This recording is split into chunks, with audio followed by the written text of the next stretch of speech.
Banyak di luar sana orang mengatakan bahwa kerja seorang pengacara itu enak, tinggal ngomong-ngomong doang, bayaran gede. Kata siapa?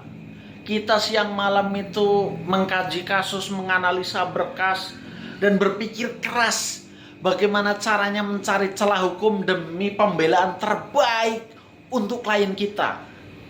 Memang klien kita banyak sekali orang-orang yang dipidana, dituduh melakukan tindak pidana apa, tapi kita tidak terlalu mempercaya itu sebelum ada putusan yang ingkrah.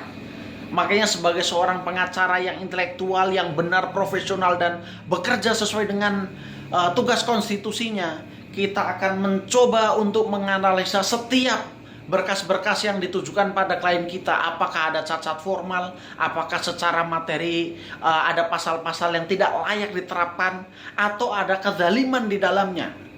Makanya kita setiap hari mengkaji bersama rekan-rekan kita yang sadar bahwa pentingnya pembelaan setiap orang sebelum adanya pemidanaan itu adalah hak setiap warga negara.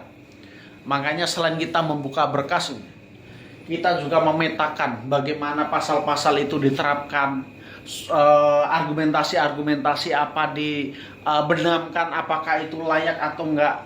Dan kita akan mencoba untuk membebaskan orang yang enggak bersalah, tapi kita juga akan memastikan bahwa orang yang bersalah dihukum sesuai dengan tingkat perbuatan yang dia lakukan. Kita tidak menolerir adanya penindasan atau kekejaman hukum, itu tidak bisa kita terima.